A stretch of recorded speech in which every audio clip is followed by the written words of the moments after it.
All right, here we go. Take the rest of the podcast here, coming to you on December 14th. Technically, December 14th, because we're actually recording at midnight, so technically it's Monday. I'm your host, Earnest. Each question coming to you alongside Joe Lopez, Mike Rainier. Fellas, what's up? I'm sorry, who are you? I am the one-man gang. It said it so quickly, I couldn't actually. I just wanted to make sure I'm on the right show. Yeah, you're fine. Well, yeah, I said it. I talk to I talk fast. So come on now. I mean, do you talk fast, or do you talk with like marbles in your mouth? I talk with our new sponsor. Sponsored by what, Mike? Ice, the official freezer product of fucking Take 3 Wrestling Podcast. You like ice on these streets? I love ice personally. Wasn't Joe the ice guy? Joe is the main ice guy. Joe is the ice guy. He was eating ice. That's why I made that comment. Joe likes ice and bongs. Do you know why they don't have ice in Poland anymore? Why? Because the lady with the recipe died.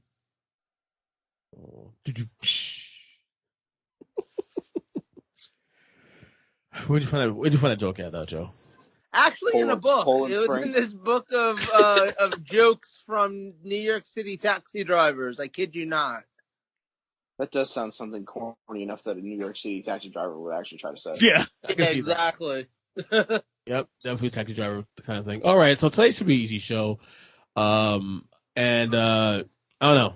As opposed to every other week where it's a hard show that none of you get to see the frustration that we have to go through to try to figure this out. Well, a little pull back behind the curtain real quick before we get started. We're starting the show an hour late because Joe, were you sleeping? Of course I was sleeping. There's no way Joe because I was stalking you about 2 hours ago. You were watching a movie, and then I figured you were asleep. And you fell asleep. Meryl Streep. Yeah. How old is she now? Movie and then took a little nap. How old is she now? 71. It's great. Did you actually make it through? Did you actually make it through the movie? I did actually make it through the movie this time. Last night, not so much. That in itself is a success. For A lot of folks know this, but Joe is a big time movie guy. Listen to wrestling. He loves movies. Yes, absolutely. Joe's also a big sleep wherever he's at guy. I mean, you gotta get your Z's where you can get them. So let me ask, before we get started, let me ask this, Joe, real quick. What do you think about the news about HBO Max and Warner Brothers releasing all their films on streaming starting next year? I think it makes a lot of sense. I think it's probably the future of the business, and it was probably always heading in that direction. It just really needed some sort of a catalyst for that change. I see a lot of people obviously upset about it and saying that Warner Brothers is crazy. But you know what? And I can actually tie this into wrestling because to me, it's very much similar to people saying that WWE was crazy when they cut out their pay-per-view stream of money and went ahead and launched the network and offered all these shows that you used to have to pay $30, $40 a month for. Terrible idea. Terrible idea. Yeah, exactly. Everyone was like, horrible. Why are you doing that? You're going to ruin your business. You're going to be out of business. And we're like, what now, like 5 years into it, and WWE is at the top of their business. Almost 7, actually. Almost 7. Yeah. I mean, literally, WWE is now making more money than they ever have before. So obviously, the gamble paid off. And you know what? I think for at least the studios, the gamble is going to pay off. It may not work out that well, obviously, for the movie theater companies, but honestly, kind of fuck them. I love going to the movies. I absolutely adore it. I know you do. I don't love the fact that for most people, especially if you're a family of 4 or something like that, going to the movies costs you $100. So it's hard for me to be sympathetic to companies like AMC or Regal, who frankly have been ripping people off for years. So, I think at the end of the day, movie theaters aren't going to go away as a whole. But maybe these companies that have been kind of nickel and diming people for a very long time, might they go away? Yeah, possibly. And I don't know that I feel that sad about that. Who was it? What director was it that was speaking out? Was it Christopher? What's his last name? I don't know what his name is, but he was speaking about the fact that he liked the idea. Not Columbus. No. There is a director named Chris Columbus. To be fair, he directed the first Harry Potter movie. Oh, really? Okay. But Chris Nolan is probably Chris Nolan, thank you. Chris Nolan. About. Yeah. Like he's still not out of touch. Like Nolan Arenado? oh Yeah. jeez. Say that for fucking the winter meetings, buddy. No, but seriously, he's still not out of touch. Like he's still not out of touch in the sense where like, dude, people don't have money now. People are broke. You know what I'm Well, saying? So Okay. adapt or How old? die. How old is this? How old is this guy that you're referencing? Uh, He's Chris probably up there in age, not like up there, but probably like like 50s, older than 60s. yeah, like I was gonna say older than I am at the very least, Okay. older than we are. So he's probably been in the movie industry for we'll give him the 30-year plus pin. He's probably been director for probably the last half of it, maybe longer. We'll give him that pin as well. Hey, buddy, by the way, we're in the middle of a fucking economic crisis due to a pandemic that is shutting down most major fucking areas in the world. Countries and states don't want people going out, let alone to go to a movie, and you want to complain about being able to keep your job, overcharge whomever the company is that's fucking paying you to be the director. Go fuck yourself, bro. Yeah, that's the bad angel here. That's bad angel. Michael's bad angel here saying go fuck yourself. I agree with Mike 100% though because that sounded out of touch. But that's just me. So anyway, You also have to remember at the end of the day, part of the reason why Warner Brothers is making the decision that they are is because the only way that they can get away with releasing these movies in other countries is by also making them available here in America in some capacity. And Correct. since movie theaters aren't going to be open, you just really can't do that. I mean, they've made it clear, like anywhere where they can release a movie into theaters, they are going to. It will just also be available on HBO Max. And I mean, I think that's the best plan they could possibly come up with right now. Because like I said, look, like other countries where they've handled the coronavirus better than they have here in America, movie theaters are already open. Movie theaters are going to soon be open, a lot sooner than they're going to be open here.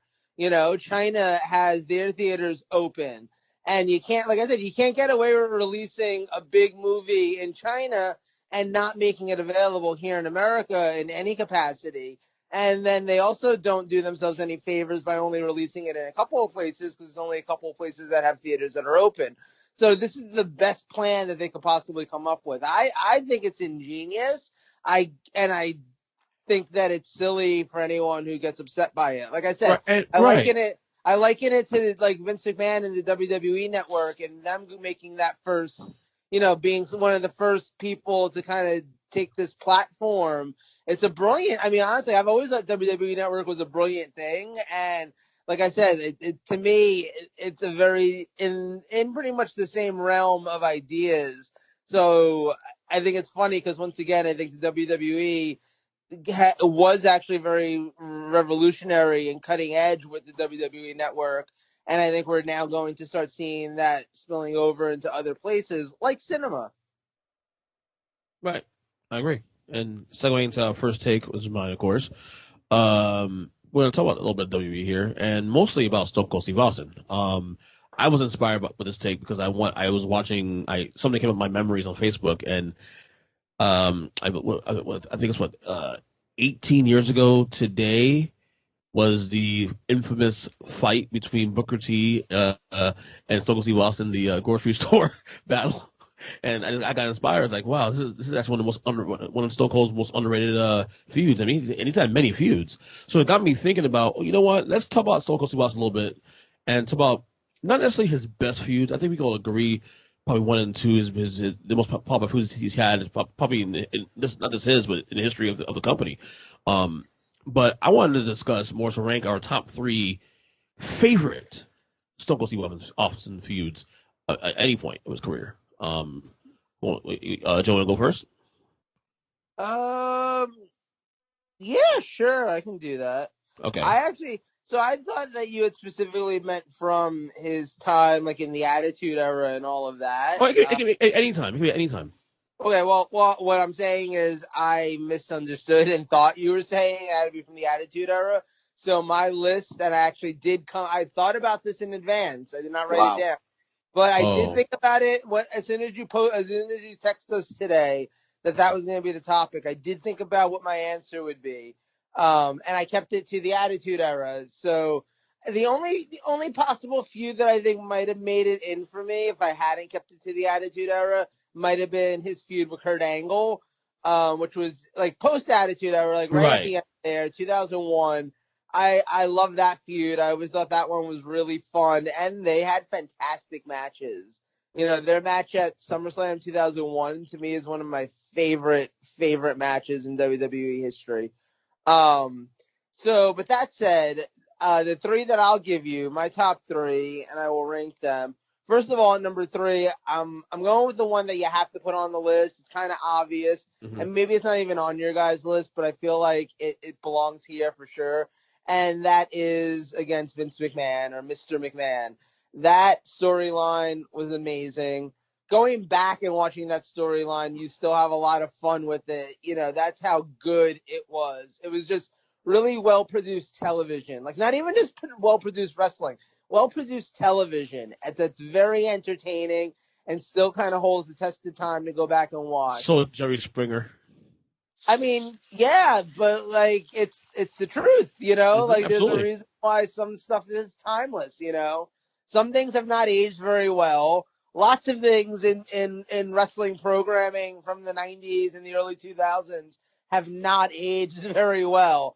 But the feud with Steve Austin and Vince McMahon has aged perfectly well.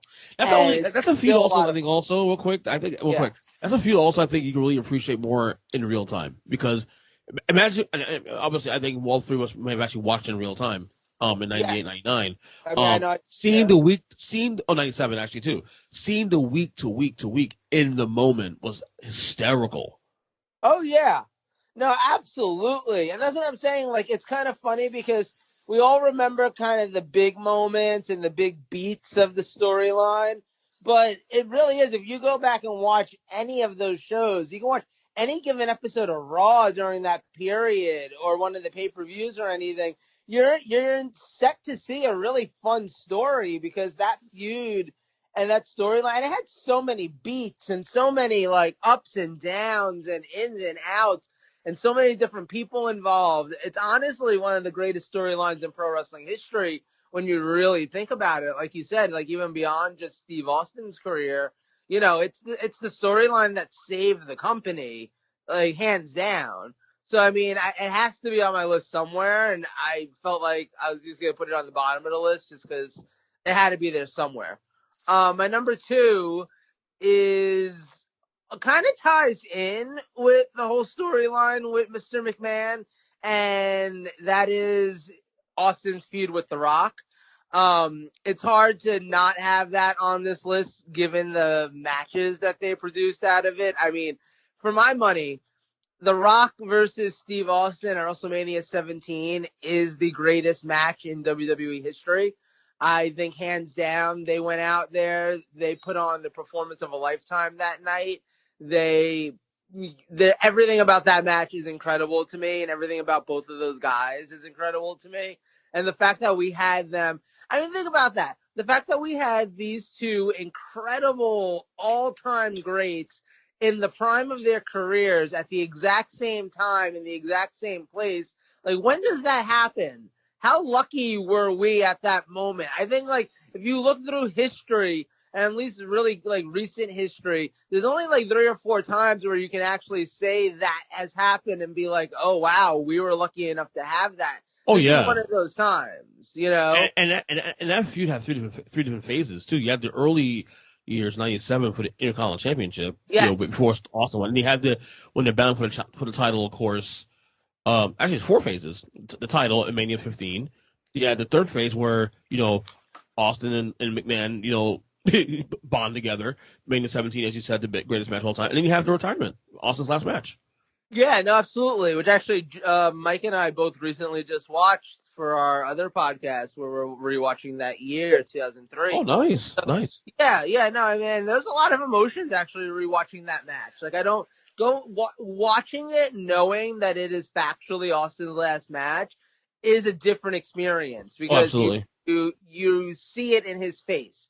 You see it how he knew too that this was it. Even though it wasn't publicized, even though everyone wasn't out there talking about how this is going to be Austin's last match, he knew, and you could just tell in rewatching it. It's very poignant. I think I watched it last year. Actually, I think I watched it for the first time late last year. Yeah, and I got goosebumps. Yeah, it hits differently than it did back in 2003 when I watched it live. I'll say that. Right. So that he's my number 2. Like I said, I mean, just for the match quality alone, I had to put it on there. And I'll tell you, the only other person that I considered putting on this list, so this is again kind of like an honorable mention, but I just want to get it out there. I also considered putting Triple H on this list because I personally really loved the Steve Austin Triple H feud that was at like the end of 2000 into like 2001. I think their interaction at the Royal Rumble that year was fantastic. They were both involved in that crazy 6-man Hell in a Cell match at the end of 2000. And they have another one of my all-time favorite WWF matches. You know, the early 2001 was killing it for me personally in WWF. So at No Way Out 2001, the month before WrestleMania 17, there was that 3 stages of Hell match that Austin and Triple H had. One of my absolute favorites, like probably my number 2 favorite match of WWE history, and probably up there with like my favorite matches of all time is that one. So Triple H was almost on my list, but I had to get McMahon on here, and I felt like The Rock fit a little bit better than Triple H did. So that's why Triple H has not made my list. My number 1 pick, and you might not have expected this to be my number 1 pick, but I mean, for the share. Do love? Yeah. Huh? Do love? Obviously. No, absolutely no. It was actually D'Lo Brown. There was this famous feud they had that nobody really remembers, but there was that one episode of Raw. No. My pick is obviously Bret Hart. And, I mean, that's the feud that, frankly, made Steve Austin, you know? He obviously, he came into the company as a made man. You know, he came in from his Stunning Steve Austin, all that. He definitely almost went nowhere fast, though. The ringmaster, that was crap, you know? And then he ends up in this feud with Bret Hart. And he ends up, it was honestly a revolutionary feud.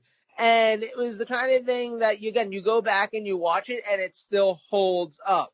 The fact that Bret Hart was a hero in one country and hated in another, while Austin was, hated in the one country and a hero in the other.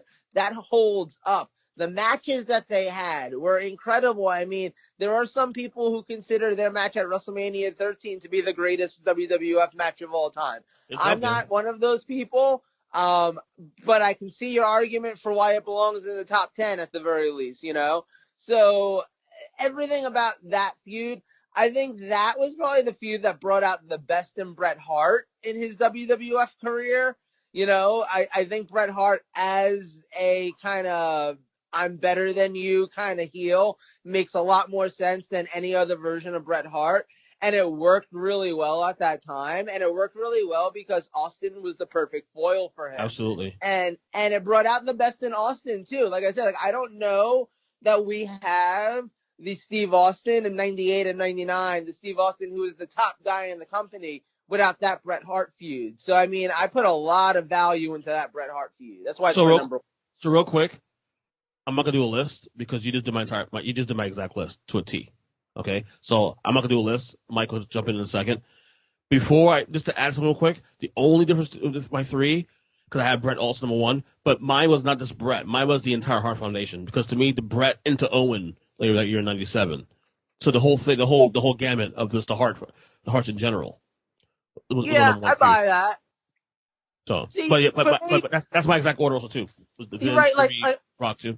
Obviously, the whole feud involving the Hart Foundation made a lot of sense. You know, it worked really well.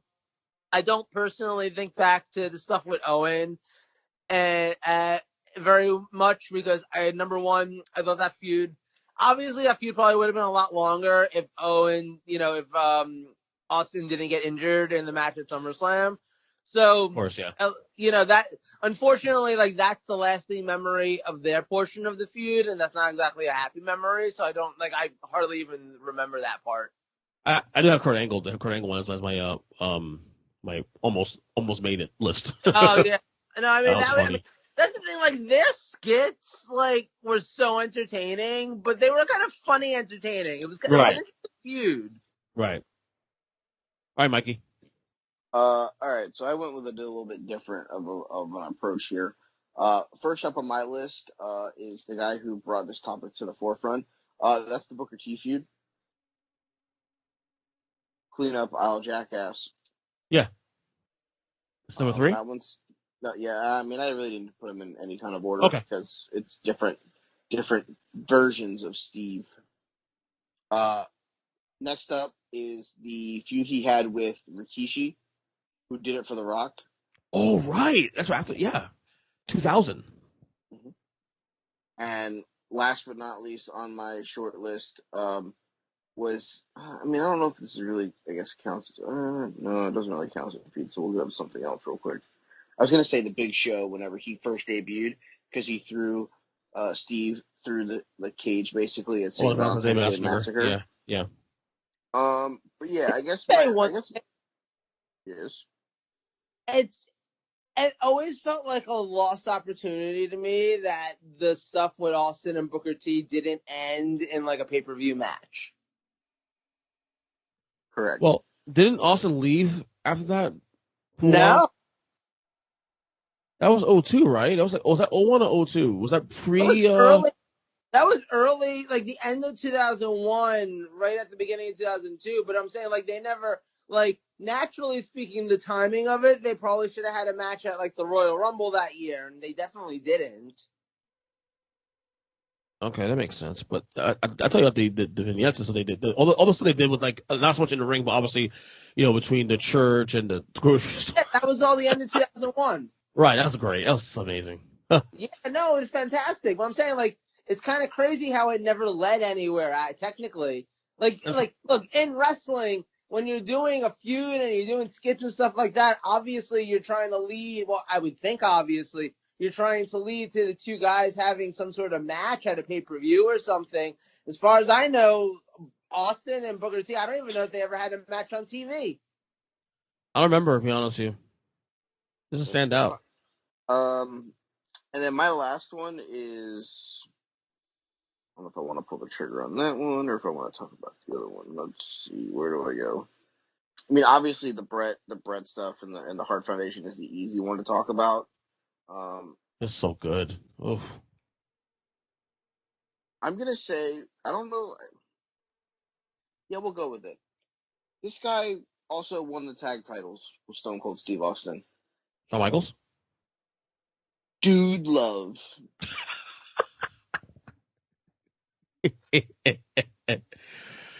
Wow, I thought Joe pulled that trigger, but he said instead you did. I mean, my honorable mention was the corporate stooges of Pat Patterson and Joe Briscoe. Oh my God. So wait, what did you guys, and I'm only asking this because he's on my TV right now, what did you guys think of any time Austin and The Undertaker would feud, especially during like the late 90s? Their feuds were perfect because it never needed the title. Yeah, it was good. Like they had that. There's one match they had in '97. When Austin was still a heel, but getting steam and Taker was the champion at the Inner House on Cold Day in Hell, whatever it was. That was a decent match, but that was still the Hart Foundation stuff going on there. You had SummerSlam '98. Highway to Hell. I mean, they had some good moments. Obviously, him and Kane. When he lost the title for the second time. When Kane and Taker chokeslammed him for the win. But the Taker thing never really stood out for me as much with Austin. It was good, but it wasn't like when you look at the totality of Austin's career, like that's actually not even in the top 5 feuds he's had. Yeah, honestly. No, it's interesting because it seems like, and it might even go to say something about The Undertaker at the time, because in a lot of ways, he was positioned as the top heel in the company, but in a lot of ways he was actually like the third top heel in the company. Even at the point when he was challenging for like the title and fighting Austin and stuff like that, because he was definitely under McMahon and possibly even under The Rock at the time. Depends on like where in the timeline you're looking at, Right, exactly. Yeah. So, all right, I guess that's it for my take here. I actually like the Undertaker stuff with him because those two guys never needed the title. Oh no! I totally agree with you, Mike. It's actually when we discuss it now in hindsight, it's actually underrated. You know what I'm saying? But I'm not saying it gets hidden because Austin had so many big feuds that gets forgotten. That's how good Austin was. I mean, is it that he had big feuds, or is it that he had like two big ones that a lot of people get lumped into? Because I think that's what it he is. had Yeah, because he feuded with the Hart Foundation, so it was Owen and Brett and right. Neidhart Hmm. and Davey and all of them. And then when it was the corporation or the corporate ministry, it was all of them. It was McMahon, it was the The Rock. Stooges, it was Shane, The Rock, Taker, Kane. Like he had stuff going on with all of them. It never had, you're right. And, to add to that point, it never had a chance to breathe. Well, what's also interesting is, and this is something that again that Mike and I talked about on one of our other podcasts on the Name Subject to Change podcast. I think when we were doing our WrestleMania episode, WrestleMania 19, the crazy part about Austin's run is it was also really, really short. Yeah. Like if you look at, I mean, like granted, if you look at his entire career, you go back to his Stunning Steve Austin days, you take all that into account, you have a much longer run, obviously. But if you're looking at just his time in WWF, and especially if you're looking at just his time as Stone Cold Steve Austin, we're talking about a like 5-year run here. We're talking 97 to 2001, and he's hurt for like a year of it somewhere in the middle also. Right. So well, yeah, I mean, like, he was injured, and, like, that's the whole reason why they did the whole storyline where he got hit by the car, and, Rikishi's like, do this for The Rock, I did it for the people. Like, that's all happened because Austin was injured. So you even, like, in the midst of his 5-year run, you've got a whole big chunk of time that's gone as well. So you really don't have a lot of Steve Austin. Like, look, you look at a guy like The Undertaker and you have an almost legitimately 30-year career, chunk full of feuds and storylines and all of that. You look at a guy like Randy Orton, who's been around for like almost 20 years in WWE. Like, at the end of the day, if you sat down, tried to do a Randy Orton topic of his best feuds and stuff, you have a hell of a lot to choose from because he's been around forever, basically. Mm-hmm.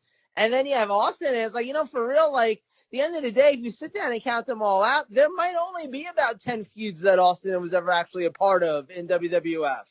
I don't know that he total. Was not as 10 like good ones. It's 10 total feuds. Yeah, that's what I'm saying. Like 10 total. Like I don't actually can't remember that many different guys that Austin ended up feuding with. It was basically, like there's like Savio Vega at the very beginning or whatever. Right. But then eventually you get to the point and it's just the main event guys. It's just Shawn Michaels. It's just The Undertaker, Triple H, Kane, right. And that's the complicated thing. I remember on my podcast like a couple years ago, me and a bunch of buddies, we would have these debates about who was the bigger star, him or Hulk Hogan. And to me, the only thing I held against Austin was the longevity factor. Like but the argument I was made was that Austin had the bigger ceiling. Like to me, he was the bigger star in terms of popularity. In terms of like who had the highest peak in terms of popularity, in terms of money. It was Austin, without question. Oh, but yeah. He was also miles ahead of Hogan in ring. Yeah. Right. Of course. Hogan had the longevity. Hogan headlined the first 8 WrestleManias, and even at number 9, he even stole the moment at 9. So he had the longevity factor. But so, I don't know if you can really say he headlined main event at WrestleMania fucking 7. That match with Sid was awful. That was 8. That was 8. You mean 8? Even worse. He was okay. Well, right, but the point is, Mike, he was still on the marquee. You look at WrestleMania 8, it's Hogan. It was actually a split. It was Savage and Flair, but really Hogan and Savage still got the marquee. I agree. That was a terrible fucking match for the record. But here's the thing though. It's a different era of wrestling because yes, Hogan was the top guy who main evented every pay-per-view for like a decade. But that's when being the top guy meant you only had to work like 4 times a year. Right. So the work rate was different. Right. Austin main evented every pay-per-view for only 5 years, but that might have been like, 12, 24, 36, 48, like 60 pay-per-views. You know what I mean? The work rate was definitely different. Like it was sliced out differently. Whereas Hogan's work rate was like spread out to 8 to 10 years. Austin's got crammed into a 5-year sample. Right, exactly. No, right. I think at the end of the day, I mean, I'll definitely take Austin over Hogan. I would too. fan. Like, you know. I would too. Yeah, I would too. Well, if you look at Austin's first main event of a WrestleMania, which was WrestleMania 13, Main event. yes, that was Technically, the last. technically it was 14 because it was still it has the biggest moment 13, but it was still Taker and fucking Sid. Even though Okay, obviously hold on. If you're gonna use that logic, then fucking fuck Sid Justice and fucking Hulk Hogan. no, I'm not disagreeing the better match. I'm just saying when they were selling the pay per view before the match actually happened, it was centered around Taker against Sid. They always centered around the champion, unless it was Hogan because Hogan's the big fucking big cat. But you know what I'm saying? The bigger match was obviously better. I mean the fucking Taker match was terrible too. That match was terrible as well. Taker and Sid. All I'm saying is that when you compare the two of them, I don't think it's close. No, it actually isn't. Looking back in hindsight, it actually isn't close. Yeah. I think I've come to really appreciate Austin even more in the last couple of years that he's still been able. He's been retired almost 20 years, and he's still arguably the biggest star. You know, today, like you put Austin today in an arena, he gets the biggest pop still. Yeah, if you put him in an arena right now, all of the nobody in there would definitely mark out for him. Yeah. So because there's nobody in arenas right now because COVID. Well, yeah. Anyway, next topic. Joe, you want to go, or Mike want to do your mystery? I'll go so we can finish with Joe's. Okay. Yeah, I like that. Okay.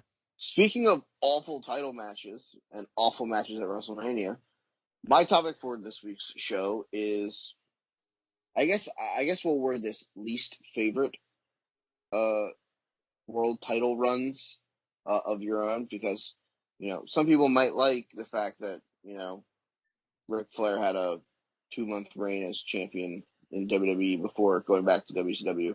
Some may hate it.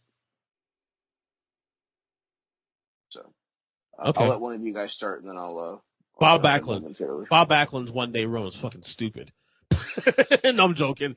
No, I was saying Bob Backlund when he beat Brett in 94, and they lost to Diesel the very next night. No, honestly, I was going to say, that's my answer. I hated Diesel's 94 run. I couldn't get into it.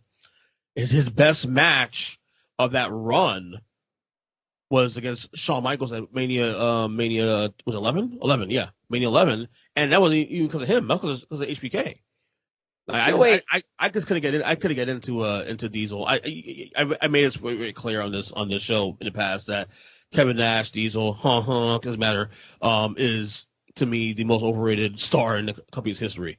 But now my question to you is, I don't know if I'd go that far. My question to you is, yeah. Do you remember? Because obviously we're talking about what, like 94, 95. Right? 94, 95. How old are you now? What year were you born? 80? Yeah. Okay, so you're 40 now, so that puts you would have 14, been 15. 14 to 15. All right. Do you remember as a 14, 15-year-old like being like, "Oh, fuck this. Diesel's the champion. I hate this shit." Like do you literally remember having those feelings back then? Or is it more of a hindsight looking at it now? No, even then, I didn't dig it. I didn't dig him. To me, I saw him as the bodyguard. I couldn't get that out of my mind. To me, it should have been Brett, Taker, should have been, HBK should have gotten the run a year or two earlier. He eventually got the title run 2 years later. But to me, I know what Vince was trying to do at the time. Obviously he's tall, the looks, all that. But I didn't enjoy it.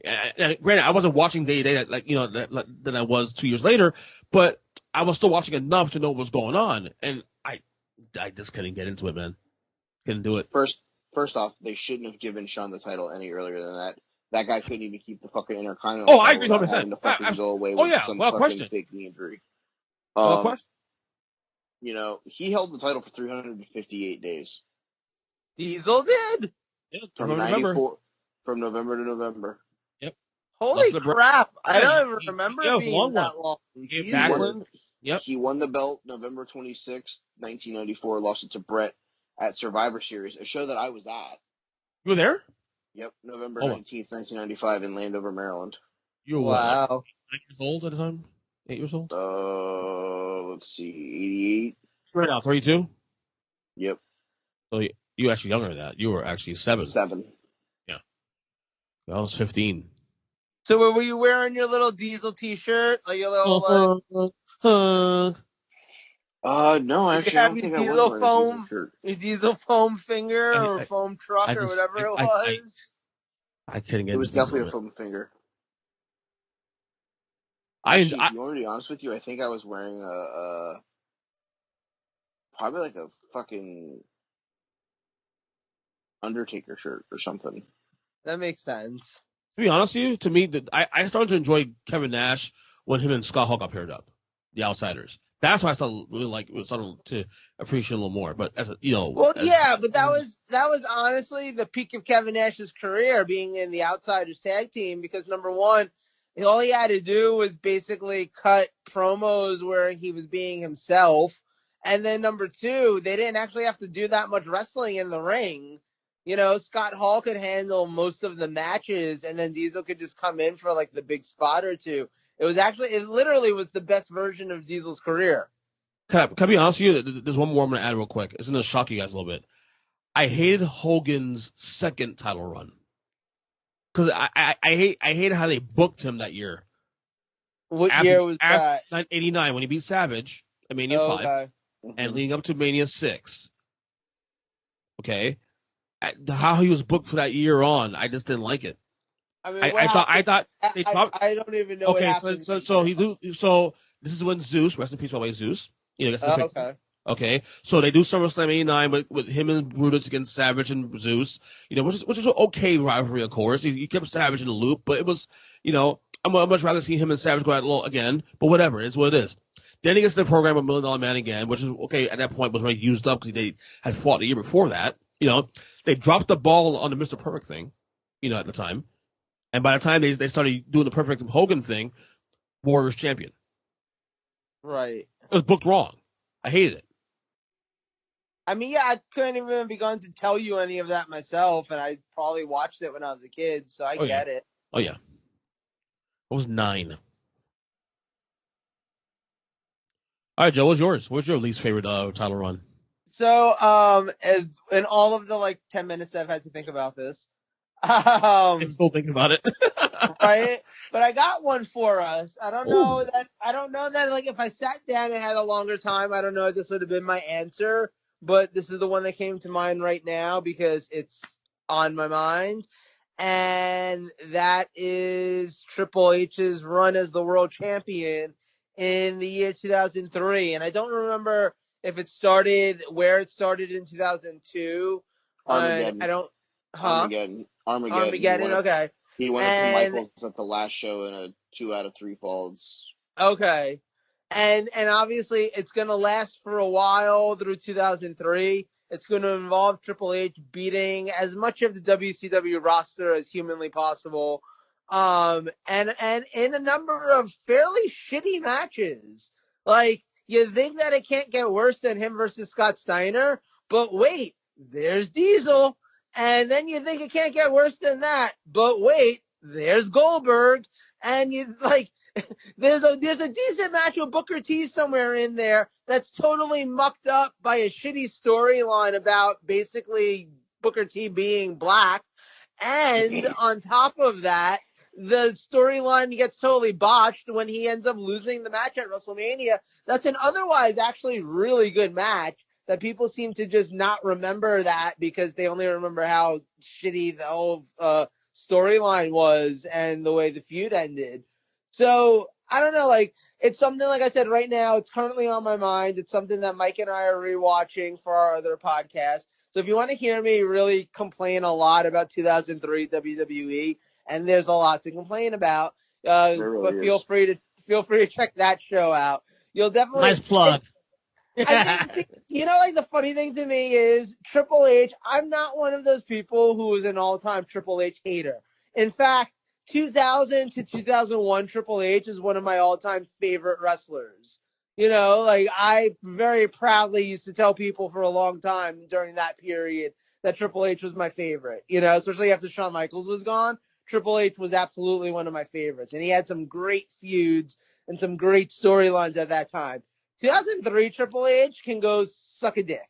Like, no, wait, that's not. He doesn't even deserve that. He should go eat a girl out because, honestly, what's wrong with he you, doesn't Joe? deserve good things. So that's where I'm at on 2003 Triple H, and that whole run that he has with the belt. See, the whole problem, if I'm really summing it up at the end of the day, and I've said this on the other podcast, but I'll say it here now, they were booking Triple H in 2003 to basically be a chicken shit heel. And the thing is, Triple H doesn't work as a chicken shit heel. Triple H works as the cerebral assassin. Triple H works as the guy who basically is cosplaying Vikings half the time. Badass, dude. And right, he's a badass. That is the version of Triple H that works. That's the version of Triple H that's entertaining. The version of Triple H that's basically just cheating to win and trying to be Ric Flair 2.0 isn't actually that good of a Triple H. No, it's really Welcome not. to my TED Talk on Triple H. It's pretty bad. And we have another 6 months to sit through. God. Okay. Sorry that I just ruined your life even more. God bless you guys. Sorry. All right. First one that I want to discuss, because I have 2 or 3 that I want to bring up. And this one's going to not be a big reprieve for Ernest Christian. Okay. I hated Macho's second run with the world title. Guess what? So did I. It was awful. I agree with you 100%. It was dumb. I just know you're a big Macho guy, and I know you'll defend him like you will AEW for every stupid women's division decision they make. So, yeah, that title run was awful. The match against Flair was mediocre at best. The Mania match? The Mania match. I didn't love their No, Mania match. wait. I gotta disagree with you. That's one of my all-time favorite Mania matches. I thought the emotion of that match was really good. I thought the match itself was probably basic. When you compare it to everything we've done in the past, and you even guys after are that, crazy. I love that match. No, I think the moments are great in that match. I think the moment, it was very emotionally driven. That's why. There was too much bullshit with Elizabeth. Right. I don't know. I love that match. I actually Mike's point there. I actually hate that run too, Mike. Just for the record, so I agree with you. Okay, does Ernest sound different to you, Joe? Yes. Almost What do you mean? He has like a nasally filter, like a filter or something on. Yes. It sounds like there's something out here on him. He doesn't sound like it there. So weird. That was odd. All right. Second off, because once you go Macho, you have to move to a different portion. Right. I'll definitely agree with Joe that 2003 fucking Triple H is god awful to watch. It makes me want to pull my hair out. Every time. Yeah. Let's see. Is there another one that really sticks out like a sore thumb? Let's see. I gotta go look at the World Heavyweight title real quick because all I have up is the WWE title. So let me see. Because there are probably some really bad ones there too. Probably some really bad ones in WCW that we could think of. I don't know, any Hulk Hogan title run. Any? After his first one where he was a member of the NWO, everything after that was awful. Agreed. Because it was them just trying to remake what the fuck they've been doing for the last fucking however many months or years. It was awful. You had a better shot at fucking me having a good title run than fucking him after that. Yeah. The fact that Triple H holds the fucking title for fucking 700 years after 2003, kind of fucking tilting. Let's see. The Great Khali's title run of 61 days in 2007. I literally forgot that he was at one point a world champion. Goddamn. That sounds awful. He was a champion. You know it sounds worse? The 79-day title run of Jack Swagger. He was champion too? He cashed in Money in the Bank. And that long? And he got that long much of a run? Oh. I remember his title run actually being pretty decent, if I'm being honest. It wasn't the worst. It wasn't 2003 Triple H, but I mean, it wasn't really anything to But that write was home during about. that time when they were putting the belt on a lot of guys probably a lot sooner than they should have been. Correct. Probably testing out stuff. Oh, let's see. Yeah, it was like it's around the same time that like Miz was the world champion and stuff, which, I think Miz getting a title run now would be pretty awesome. I think Miz's title run back then, I mean, that actually could be a title run for this list, and it makes me sad to say that because I actually love the Miz. He's one of my favorite wrestlers. We know you love the Miz. We know you love him. Yeah. Yeah, his title run was nothing to write home about either. Yeah. And then let's see, WCW, because there's a couple of WCW ones that I could mention. In this, Lex Luger's 230-day reign after, basically having the title handed to him and then having to beat Barry Windham in a steel cage match. Does nothing for me. I mean, yeah. It's also Lex Luger, so what the fuck do you expect? I feel like Lex Luger could have made this list if they ever actually gave him the WWF title. Like, I don't think he would have ended up having a very good run, is all I'm saying. No, probably not. And this is going to surprise some people, and the one that really stands out to me in WCW, I know he was undefeated when he got the belt, but once Goldberg got the world title, like the whole thing, I felt like it lost steam. Like it was getting there. It was getting to 179 million and 0 and getting to Hogan and getting through everyone to get to Hogan. Like that was like what brought everyone in to watch the show. And like once he got it, it was like, oh, this guy can only hit people with fucking spears and jackhammers.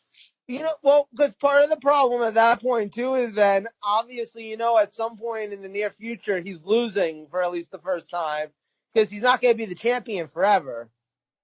He held the title for 174 months? days. Yeah, about 6 months, yeah. Close and then Kevin Nash beat him, and then we got the finger poke of doom. Yep, a month later. Yep. 8 days after Nash won was the finger poke of doom. Oh, you know what else I feel like belongs on this list of worst title reigns? Anytime Prince Iaukea held the TV title.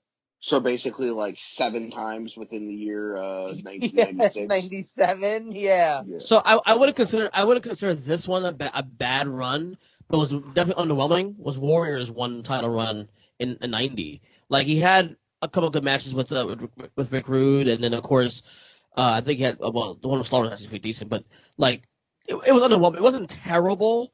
It could have been booked better, but it was definitely underwhelming. It's underwhelming, definitely. What I remember about that one is because I was a kid at the time, and like Hogan would be champion forever, and then I felt like Warrior won the title, and then the next thing I knew, Hogan was challenging for the title again against Slaughter, and I remember feeling like, wait, what did I miss? Like Warrior's reign was definitely. I mean, part of that is because Hogan was around too. So Warrior wasn't the top guy. Well, the reason why because Warrior got into the program with Savage, and basically the whole match they centered around Mania 7 was basically bigger than the title, is his career on the line.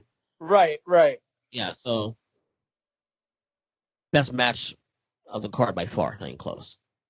Yeah. Oh, I love that match. Yeah. 7 elbow drops.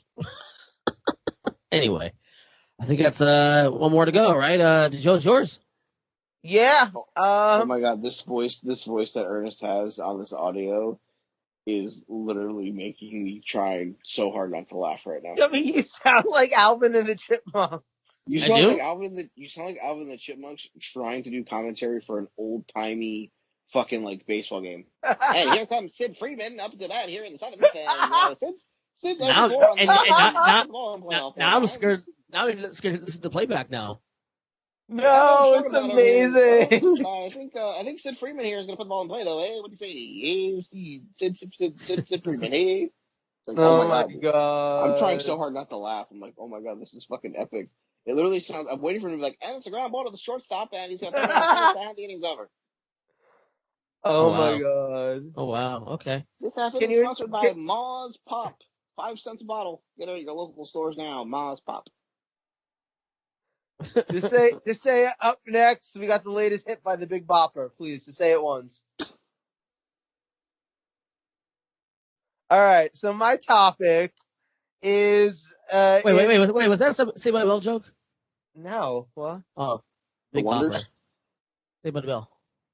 So Yeah. anyway, so since we are right at the beginnings of the holiday season, it is currently Hanukkah, or I think it's currently Hanukkah, It is. Day 5. and yeah, there you go, night I'm married 5. to a Jew. Come on now. Ah, well, Mazel Tov. There you I'm go. not Jewish. I'm circumcised, but I'm not Jewish. Anyway, TMI, so motherfucker. well, there you go. So the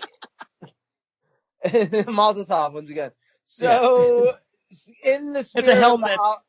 in the spirit of the holiday spirit, with it being Hanukkah now, Christmas is in about a week and a half or so. I figured this would be a fun time to ask you guys, because we've all been wrestling fans mostly our entire lives. At the very least, we were all wrestling fans as kids, and we're wrestling fans again now. That's what matters. So my question to you guys is, what's your favorite, or what's the best, like, wrestling related gift you've ever received?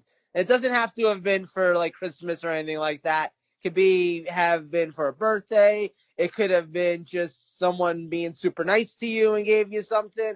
Well, whatever parameters you want to consider as a gift. But what's the best wrestling related gift you've ever received? And Mike, either you or Casey Kasem over there can take it first.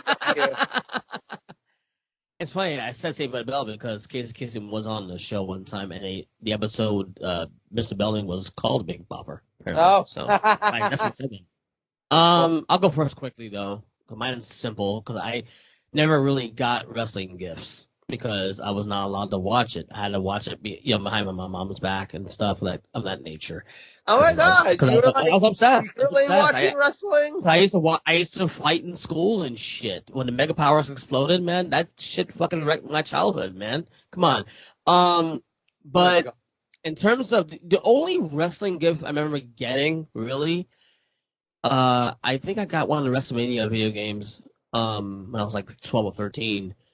But I never really got a wrestling gift. Now, my son Eli has gotten a bunch. He got a bunch already last year for his birthday, and for Christmas we're gonna get him a bunch of more shit, actually, that he wanted, wrestling related. So, but I wasn't as fortunate to get wrestling gifts because I wasn't allowed to get wrestling gifts because my mom won't let me have any wrestling gifts. That's why I throw it in her face now with her grandson. Like, hey, see that? Ha! Look at that! Ha! Wrestling. Well, see, I love that though, because in 30 years he'll be on a podcast somewhere talking about the awesome gifts that he got as a kid. So you're damn right. See, I love that. Yep. Mike. All right. Well, I got for Christmas 1 year or 2 years in a row, I got tickets to Starcade. That's awesome. Boiled. Starcade 97, Starcade 98. You get good grades for that? You get good grades? What? You earned that, like getting good grades and stuff? No, that was my grandmother and grandfather. Just, here's some Who'd you go with? It was me, my mom, my dad, my grandfather, and I think my brother. Oh, wow. Oh, Stinger and Hogan, huh? Yep, and then the following year of Goldberg versus Kevin Nash. I'm so jealous of the fact that you were at those shows. Yeah, I got to watch Goldberg lose. Yeah. Uh, Got a haul of fucking. And then of course, Joe knows because half of them belong to Joe. The world tag titles that I bought earlier this year. Yeah. I bought Eli, by the way. Lauren told me yesterday she got Eli the WWF world title belt finally. So I almost want to go on WWEshop.com right now and order the European title because they have it available. Oh, really? Yeah. Nice. But it's like fucking like $200 or $250. Oh my God. That's more than the belt itself was ever actually worth. Correct. Well, maybe if you go in the water, you can find the IC title in the water 23 years later. I I don't know. feel like somebody might have found it by now. I'm just putting that out there. You piece of trash! Look and find it! What? All right, so I have two answers here, and they go in two different directions. One of them just very straightforward, actual gift that I got. It was a Christmas gift one year, and I'll never forget it because it was kind of funny. But it's the first ever non-house show event that I attended. The first wrestling pay-per-view I ever attended. My aunts took me to as a kid. And for Christmas the year before the event, they got me the tickets for it, and that was WrestleMania 10. That was my very first non-house show event to go to. I've obviously been to a lot of WrestleManias since then, and a lot of other shows. But that was a very cool one as a kid, and I'll never forget. I'll never forget opening the gift because, like I said, like they didn't have the actual tickets yet. Like my aunt had bought the tickets, but they hadn't sent the tickets yet. So my aunt kind of just, made her own tickets, basically, like printed out like 4 pieces of paper and cut them to look like tickets, so that I knew that I had like tickets to WrestleMania. But I think I was all of 10 years old at the time, and getting this gift and look, I opened up the card and there's these pieces of paper in it. I dead ass thought it was bonds. So I didn't even like look at what the paper said or anything. I was just like, thank you guys. And my aunt was like, did you not read what that was? And I was like, no. And I had to go back and read it and realize, oh, we're going to WrestleMania 10. That's amazing. And, and I do have memories of being at WrestleMania 10. I have memories of, I guess we all should have known I was gay from a young age, but I have memories of like seeing Shawn Michaels bare ass during the ladder match. And like, there's a lot of things about being at Mania 10 that stand out in my memory, and I'm just very happy and feel very fortunate that I get to call that the first ever pay-per-view that I went to. And I have my aunts to thank for that because that was an awesome gift, and every 10-year-old should get WrestleMania tickets for Christmas. That should be a thing across the board. Every 10-year-old should be allowed to get WrestleMania tickets. That's all I'm saying. You paying for I mean, yeah. The other one that I would say, and I've mentioned this before on the show, when I was a kid at one point, I had met one of my aunt's coworkers' husbands, and it was like uneventful. Like the only thing that really came out of this meeting was that he was a big wrestling fan, and he was kind of fascinated by how big of a wrestling fan I was, because I was all of maybe like 6 or 7 years old, and like I could, name all the wrestlers and, name all the matches and all that stuff. Like basically as big of a fan as I am now, I've been almost my entire life.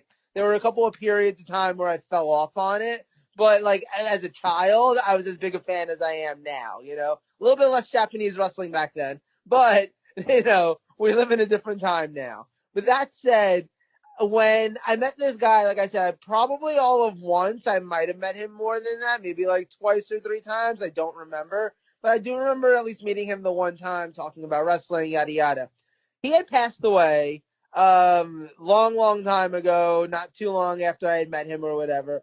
And I guess the meeting that we had and knowing that I was a wrestling fan, and even though I was so young and everything, had enough of an influence on him that when he had passed away, he had asked his wife to like basically get to my aunt to get to me a box of like VHSs of all these different wrestling tapes and a lot of like the Coliseum home video WWF tapes, and the one that had like the first ever King of the Ring tournament on it that Savage wins, that had like the Hogan and Piper match on it also.